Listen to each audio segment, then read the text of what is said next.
축구대표팀이 오늘 밤 12시에 포르투갈과 조별리그 마지막 경기를 치릅니다. 16강 진출을 위해서는 반드시 이긴 뒤에 우루과이 가나전 결과를 지켜봐야 합니다. 일본은 스페인을 꺾고 조 1위로 16강에 진출하는 파란을 일으켰습니다. 대전시가 이달 15일까지 실내 마스크 의무가 풀리지 않으면 대전시만이라도 해제하겠다는 공문을 코로나19 중대본에 보낸 것으로 확인됐습니다. 정부 조치에 지자체가 공식적으로 이견을 낸 건 처음인데 단독 보도합니다. 국회가 오늘까지 법정 처리 시한인 내년도 예산안을 처리하지 못한 가운데 김진표 국회의장이 오는 8일부터 이틀간 본회의를 열겠다고 밝혔습니다. 국민의힘은 예산부터 처리를, 민주당은 이상민 해임 건의안 등 현안은 병행해서 처리하면 된다고 맞섰습니다. 일본 정부가 군함도의 강제동원 사실을 제대로 알리라는 유네스코의 권고에도 불구하고 강제동원을 부정하는 보고서를 제출했습니다.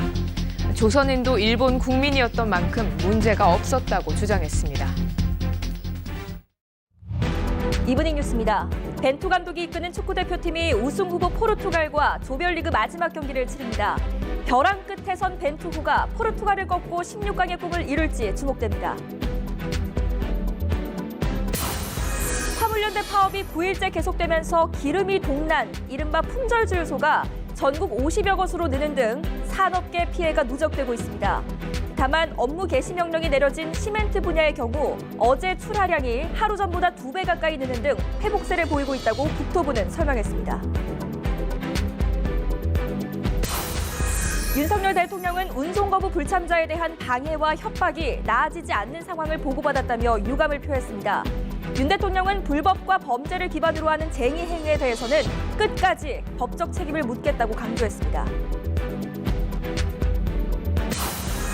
이상민 행안부 장관 해임 건의안 등을 둘러싼 여야의 이견으로 윤석열 정부의 내년도 첫 예산안이 법정 처리 시한인 오늘까지 국회 문턱을 넘지 못하게 됐습니다.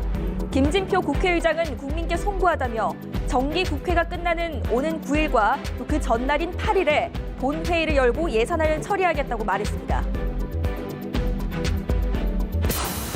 서해 공무원 피격 사건의 주요 책임자였던 서훈 전 청와대 국가안보실장의 구속 여부가 이르면 오늘 밤에 결정됩니다. 앞서 문재인 전 대통령이 검찰 수사를 비판한 데 이어 민주당 인사들도 법원을 찾아 불구속 수사를 촉구했습니다. 이태원 참사를 수사하는 특수본이 김광호 서울경찰청장을 처음으로 소환했습니다. 앞서 이임재 전 서울 용산경찰서장 등 경찰 4명에 대해 구속영장을 신청한 특수본은 다른 주요 피해자들의 신병을 추가로 확보하는 데도 속도를 내고 있습니다.